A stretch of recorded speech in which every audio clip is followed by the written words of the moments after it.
Hello and welcome. Today, we're going to tackle something super important, the ultimate blueprint for anesthesia coding.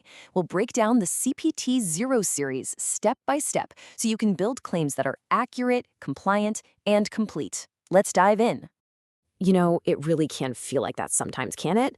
But don't worry, that's exactly what we're going to do here. We're going to lay out the entire plan, piece by piece, to construct the perfect claim right from the ground up. So, every good blueprint has to start with a really solid foundation. And for anesthesia coding, that means truly understanding what anesthesia is and how it's categorized. So, at its heart, what is anesthesia? It's really all about using an agent to block sensation. And it's not just one thing. It's broken down into four main types. You've got topical, which is applied right to the skin, local, for a really small specific area, regional, which numbs a much larger part of the body, and of course, general, which means a total loss of consciousness, usually for major surgeries. And if we dive a little deeper into regional anesthesia, you'll see it's a whole world in itself. You have things like spinal blocks, injected right into the spinal canal, epidurals that can give continuous relief, and nerve blocks that can target just a specific arm or leg. Each one has a very distinct purpose. Okay, foundations set. Now, let's add the very first piece to our blueprint, calculating time. And listen, this is a spot where a lot of errors happen, so it's absolutely crucial to get this right. Here's the key thing you have to burn into your memory. Billable time is not just the surgery itself. The clock actually starts the second the anesthesiologist begins prepping the patient, and it only stops when that patient is safely handed over to post-op care. That whole block of time, that's your total billable anesthesia time. All right, let's put this into practice. Take a look at case file 01. The clock runs from 9 a.m. to 10 a.m. Simple enough, that's 60 minutes. But now look at case file 02. The time is 12:18 to 1:31 p.m. See that? The total billable time is 73 minutes. It just goes to show you those start and stop points, they are everything. Perfect. We've got our time calculated. Now we're going to start adding some layers of detail to our blueprint. These are the modifiers, and they basically tell the story of the patient's health and who exactly was providing the care. So, first up are the physical status modifiers. Think of this like a grading scale for the patient's overall health. It kicks off at P1 for someone who's perfectly healthy, and it goes all the way up from there. A P3, for instance, tells us the patient has a severe systemic disease, and a P5, that's for a patient who, sadly, isn't expected to survive the operation. This little modifier is so important because it really paints a picture of the risk and complexity involved. But wait, a patient's condition isn't just about their baseline physical status. There are other special things that can happen that can really complicate a procedure, and we have to account for those too.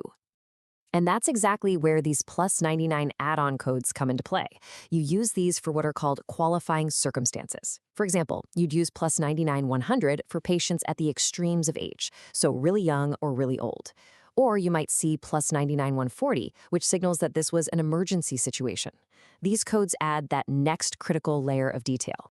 Okay, next up, our blueprint has to be crystal clear about who did the work, right? So that's where personnel modifiers come in. Was it the anesthesiologist, all by themselves? That's modifier AA. Or maybe it was a CRNA, a certified registered nurse anesthetist working without any medical direction. Then you'd use QZ. Each one of these tells a very specific story about the care team, which is just vital for correct billing.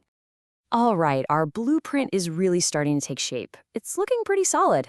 But even the most perfect plans have to account for special cases and exceptions. And in the world of coding, knowing these rules is really what separates a good coder from a great one. Okay, let's do a quick pop quiz. Take a look at these 4 code strings on the screen. Based on everything we've talked about, which one of these is actually valid?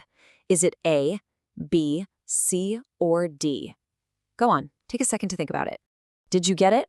The correct answer is C. And here's the really important why.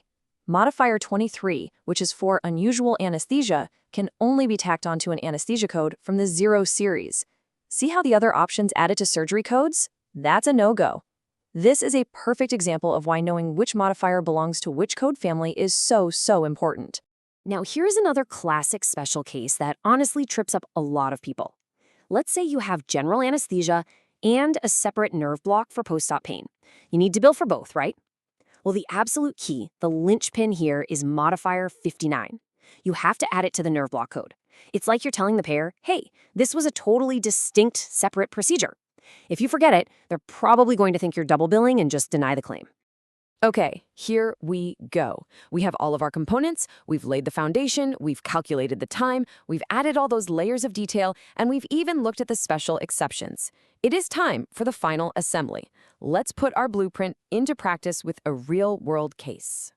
Okay, let's dive into a case study. We've got a 50-year-old patient who has severe diabetes. They're coming in for a complex thyroid biopsy. Now, we also know that the anesthesiologist performed the service personally, and we've got the timeline. Prep started at 9 a.m., and the patient was handed over to recovery at 11:45 a.m. See? All the clues we need are right there in the chart. So how does a coder take all that information and translate it into the language of billing? Well, first, let's look at the time. From 9 o'clock to 11:45, that's 165 minutes. Simple. Next, the patient's condition. That severe diabetes is our clue for the P3 status modifier. And finally, the provider. Since the anesthesiologist did it all themselves, that's an AA modifier. And just like that, we've translated the chart notes directly into code. And there it is, the final, fully assembled, perfect billing line. You can see every piece we talked about. You've got the base code, the provider modifier, the condition modifier, any exceptions, and the time multiplier. Every single piece fits together perfectly. This is our blueprint brought to life. So there you have it. The structure, the components, the special rules, everything you need. You have the blueprint. But now, you're the architect. You're ready to go out there and build clean, accurate, and totally compliant anesthesia claims every single time.